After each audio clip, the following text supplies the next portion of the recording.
คันเฮาตั้งค่าตนเองไว้เทรดคือกับโรบอตคือสิดีทุกคนบ่ออกนอกแผนบ่มีอารมณ์ความรู้สึกเฮาเซตอัปไว้เลยว่าระบบการเทรดของเฮาเป็นแบบนี้และเฮาออกออร์เดอร์ไปโดยที่บ่ได้มีความรู้สึกอิหยังมาเจือปนเฮาวางแผนมาแบบนี้เฮาตั้งขามาแบบนี้เลยเฮาจะเทรดออร์เดอร์แบบนี้รอท่ากราฟแบบนี้ได้กำไรเท่านี้จั่งสิพักข้อยว่านี่โคตรดี เนาะเพราะว่าสาเหตุหลักที่คนเทศเสียก็ญ้อนอารมณ์ความรู้สึกความโลภความย้านเป็นศัตรูตัวสกัดของนักเทรดหลายๆคนคันเฮาตั้งค่าตนเองเนาะเฮาเซตอัปตนเองให้เทรดคือกับโรบอตวางแผนมาตั้งเป้าหมายมารอท่าเข้าออร์เดอร์บริหารเงินที่ดีเป้า Take Profit เป้า Stop Loss ที่ดีเฮาเฮ็ดได้เนาะเฮาเซตอัปมาแบบคุณภาพเนาะ เอิ้นว่ากราฟแบบนี้บ่เทรด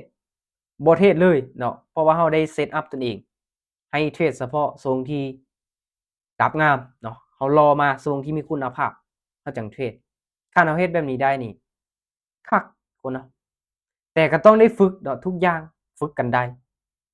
คือข้อยเองต้องอาศัยการฝึกทุกมื้อนี้ก็ยังฝึกตัวเองอยู่ในการที่จะเซตอัปว่าจะเป็นรูปแบบการเทรดของตนเองไลฟ์สไตล์การเทรดตัวเอง ให้มันยกระดับขึ้นไปเนาะย้อนว่าเรายังบ่ทันได้เก่งพยายามเซตอัปตัวเองอยู่ทุกมื้อตั้งขาออกมาระบบการเทรดแบบนี้ตั้งเป้าได้บ่เสียเก็บกำไร10%ของต้นทุนบ่หรือว่าจั่งใดเทรดกราฟแบบนี้บ่อยากเชื่อทุกคนเนาะข้อยสามารถที่จะแก้พอร์ตจากติดลบ500กลับมาบวก35 เหรียญด้วยต้นทุนเพียงแต่100ทุกคนไปเบิ่งได้ที่บ้านแดงมื้ออื่นตอนเช้าข้อยเอาลงให้เบิ่งข้อยนี่ได้เสียข้อยเอาลงให้เบิ่งเบิด บ่มีติดอิหยังแต่ได้แต่เสียเอาลงให้เบิ่งเบิดคันวิดีโอใดที่บ่เสียคุณภาพไปเนาะข้อยบันทึกหน้าจอมาอาจจะค้างก็บ่ได้คลิปตัวใดบ่ค้างเอาลงไปมีได้มีเสียทุกคนไปเบิ่งได้เนาะก็แน่นอนเนาะจากที่ต้นทุน800ปลายติดลบไปเหลือเพียงแต่100บัดสุดท้ายค่อยกลับมาบวกเนาะนี่แหละทุกคนมันบ่มีหยังแน่นอนเนาะคันว่าเรา เทรดโดยการใช้หลักการเพียงอย่างเดียวมันบ่ได้ที่จริงมันมีหลายเนาะคือมื้อนี้สาเหตุที่ข้อยเสียญ้อนข้อยเทรดตาม Auto Signal ข้อยตามแบบหลับหูหลับตาตามลองเบิ่งว่ามันเป็นจั่งใดที่จริงเทรดไปช่วงแรกมันก็พลาดคูณเงินใส่พลาดคูณเงินใส่บัดนั้นมันไปพลาดฮอด5ไม้ไปอีกไม้หนึ่งพลาดฮอด6ไม้ข้อยก็เลยพัก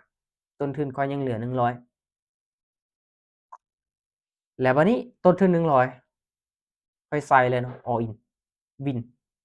ไม้2 All in Win เนาะตอนนั้นอารมณ์มันขึ้นมาแบบเอิ้นว่าถึงขีดจำกัดเนาะมากะได้กะเสียกับมัน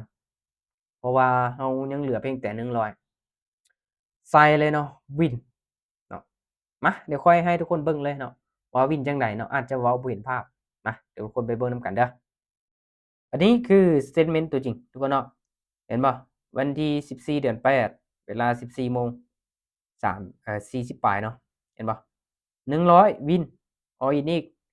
หลังจากนั้นไปอีกเนาะจงไว้100วินเนาะเห็นบ่นี่ออร์เดอร์ที่วินออร์เดอร์ที่ค่อยเข้าไปช่วงนี้เนาะขึ้นมาเขียวหลายไม้ขายไม้ที่1เป็นเขียวอีกขายอีกบ้านหนึ่งเป็นแดงมา2ซื้อบ้านหนึ่งเห็นบ่ขาย2ซื้อ1เนาะมีกำไรเห็นบ่35 เหรียญจากพอร์ตติดลบ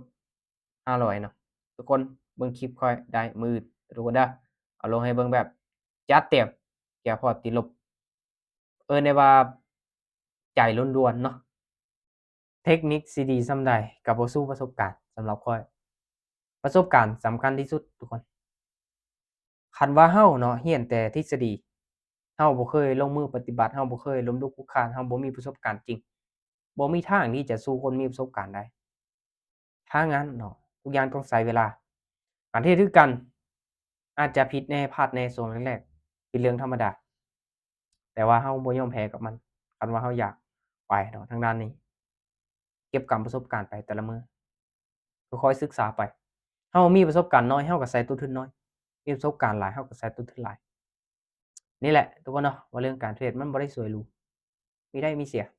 ไผสิว่าโอ้ได้ๆๆไผสิว่าเก่งจังซั้นจังซี้ข้อยนี่บ่เชื่อเชื่อมั่นในตัวเองดีที่สุด ว่าเครื่องมือตัวนั้นตัวนี้ดีค่อยไปทดลองมึงก่อนค่อยบ่เชื่อไผอีกคันว่ามันดีแท้ค่อยจังนำใส่ค่อยจังมาเผยแพร่ให้แต่ก็แน่นอนเนาะคือ Signal ข้อยก็นำใส่มันก็พลาดไปมันบ่ได้ผลทุกรอบดอกถ้างั้นประสบการณ์ของเรานี่แหละเนาะเป็นสิ่งที่ดีที่สุดเนาะเราศึกษาหาความรู้เราหมั่นพัฒนาตนเองลงทุนในตนเองศึกษาหาความรู้ไปเรื่อยๆตัวนี้แหละ เป็นการลงทุนที่ดีที่สุดบ่มีทางขาดทุนเด้อทุกคนเด้อทางงานให้ทุกคนศึกษาพัฒนาตนเองอยู่ทุกมื้อเนาะบ่ว่าจะเฮ็ดหยังก็ตามเด้อทุกคนเด้อโอเค